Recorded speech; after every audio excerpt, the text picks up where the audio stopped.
Thomas yawned as he felt the warmth spread through his boiler.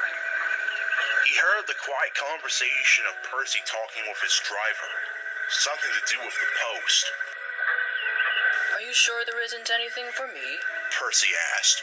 Afraid not. Just some letters from family living on the mainland and other junk mail. His driver said. What's got you interested in the post, Percy? Thomas asked with a yawn. I know you like that job, but I don't think anyone would be writing to you. You don't even have a post box for Tom Tipper to put any letters in, he added cheekily. Percy rolled his eyes and scoffed. I'm looking for letters from my friends on the other railway, Thomas. I worked in many little yards before Sir Top Matt bought me and I came to live on Sodor. Our drivers helped to keep us in touch by writing letters. I've gotten a few recently, but none from Ginty and Pug. You remember them, right? They came to help while we went to London to visit. Thomas did remember them, and he could remember making a fool of himself in front of Ginty as he was showing off. Ginty had laughed at him, but they became friends by the time he and the other visiting entrants returned back to their own railways. I do, and that's strange indeed. You told me you were good friends with them, right? Very good friends indeed. It's strange I've not gotten any letters from them. My driver has sent 2 letters asking if they are fine and to respond. I've not heard anything since. I'm worried they might be withdrawn. Pah! Thomas scoffed. As if that could ever happen. Shunters like Ginty and Pug are indispensable, even if the other railway's pushing for more of those diesels like that one that came to the mainline sheds. We'll always have a place here. I don't know, Thomas, Percy said, unsure. Thomas huffed out of the sheds and went to pick up his coaches. I'm sure they're fine. If I can, I'll go over and see what's keeping letters from them. He hissed to himself, although he wasn't sure just how he would get the travel to the mainland. His chance came sooner than expected. Thomas was just puffing into Ellsbridge with his afternoon train when the yard foreman walked up. There is an order for a shipment of stone to be brought down to Barrow and Furnish. Sir Topham says there are no spare engines other than you, Thomas. Think you can manage? Thomas fizzed with excitement. Certainly, I can do that. Then the job is yours. Daisy will handle your passengers till you get back. It's a long way to get there, she'll be quick. And then he walked away. Now I'll see what's going on with Percy's friends and why they're not responding to his letters, Thomas said to himself. The sun was getting low in the sky as Thomas rolled over the bridge onto the mainland. The little blue engine was bubbling with excitement.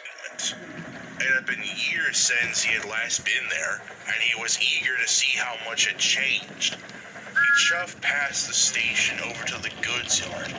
As he rounded the bend and crossed under the road, Thomas was struck by something. Some coal bunkers laid near the trackside, completely empty. A coal chute nearby was covered in rust with an old sign hanging from one bolt. Out of order. A nearby water column had a similar sign hanging from its release chain. This is odd. How do you keep a shunting engine fueled without coal? He thought. As Thomas came into the yard, he was struck by how silent it was. Trucks were all in the sidings, tidily arranged, and yet there was no engines to be seen. No clouds of steam and smoke in the air to give any hint that they were there. The air began to get cooler, and a mist was starting to form. That's odd. How come I don't hear any whistles? A yard needs a pilot engine to look after it. Where are they? A yard foreman walked up. Just leave your train there. We'll get a shunter to move it later, Came the gruff response. Thomas looked around. He didn't see any other engines apart from himself. Before he could ask, he heard a growl and a roar from behind. Quickly, a big mainland diesel roared by, its dark blue and yellow paint standing out from the long train of dirty trucks. It roared through a warehouse loading platform and disappeared into the encroaching gloom. But where's the shunter? I haven't seen or heard one since I arrived. He's over there. Thomas looked over to see a faceless diesel rumble past, dragging a train of tankers. It seemed to growl louder as it passed by. As he looked around, he noticed signs. Diesel fuel, diesels park here, don't idle in sidings, and diesel loyal were what they said. Where's Ginty? Or Pug? Don't they work here? Thomas asked sheepishly. Don't know no Ginty or Pug. Haven't had a Ginty in this yard for... I don't bloody know. Anyways, you're uncoupled, so why don't you get yourself out of my yard? Thomas's crew, unnerved by the terse order, quickly opened the blue tank engine's regulator and they raced away into the distance. We have to find a turntable or something to turn around. If only this fog wasn't so thick. He was right. The mist was turning into fog as the temperature dropped. Thomas rattled over the points quickly. His eyes darted around as shapes appeared out of the gloom. Everywhere he saw diesel notices, coal bunkers filled with weeds and marked with masking tape crosses, indicating not to be used.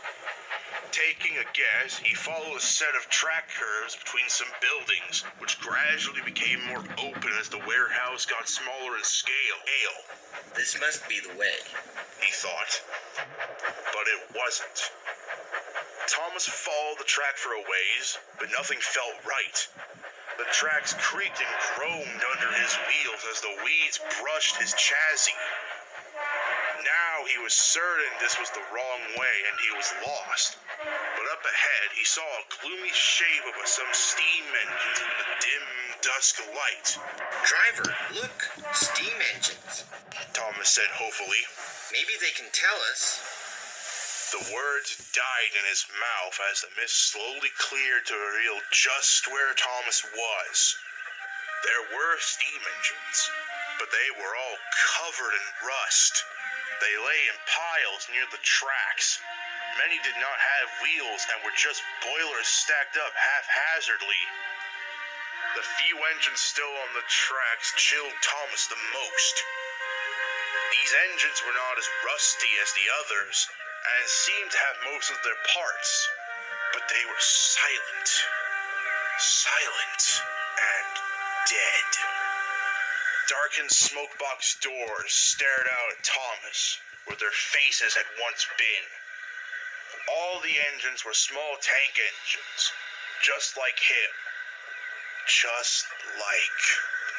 Thomas gasped as he looked in the back and saw a familiar pair of engines. One had 6 small wheels, and the other had 4. Rust almost covered their early BR crests. I think we should head back. The driver stammered. Thomas said nothing, but he quickly puffed away the moment his regulator opened. The scrap engines faded away from view, and soon they were lost in darkness and distance.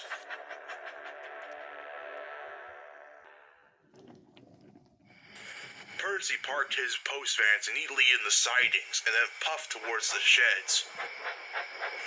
As he chuffed over, he noticed one berth's doors were closed up tight. He puffed into his berth and saw Thomas sitting silently.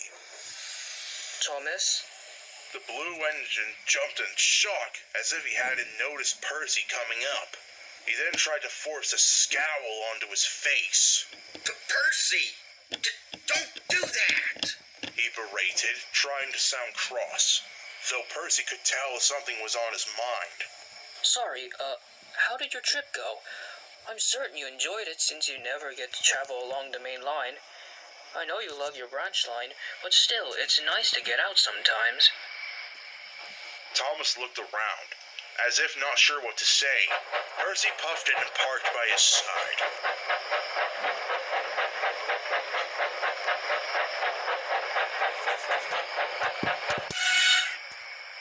How was the mainland? I'm sure a lot has changed. What station did you drop your train off at? Barrow and Furnace. Oh, that's where Ginty and Pug worked. I heard they were moved there following our trip to London. Did you see them there? Thomas looked away and grimaced. Percy looked at him carefully, and in a moment he understood. Yes, I saw them. Thomas said. They really miss you and said they couldn't write to you because they were more so busy. I mean, you know the other railway, always busy and... They were scrapped, weren't they? Thomas paused mid-sentence and looked at Percy. The expression on the green saddle tank was blank and firm. It wasn't one of worrying or anything, just acceptance, as if this was something he'd long suspected. I'm sorry, Percy. I really am, said Thomas sadly. It's not the first time, Thomas. I've gotten letters from friends who've been withdrawn and scrapped.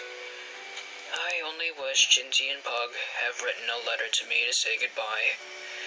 Maybe they did, and the letter was lost in the post. I guess I won't know. Thomas looked at Percy with a sense of wonder. He'd always known that Percy was a cheeky, bouncy, somewhat naive engine. And yet, he was handling the news very well. He could see sadness in his eyes, but also acceptance that Ginty and Pug were no longer around. He wondered for a moment how Percy could be all right with that. Then, as if sensing his question, Percy spoke again. We are very fortunate to live here with such a kind controller like Sir Tom Matt, aren't we, Thomas?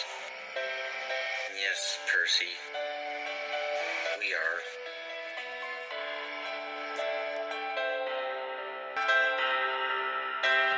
It took a while for the engines to move on.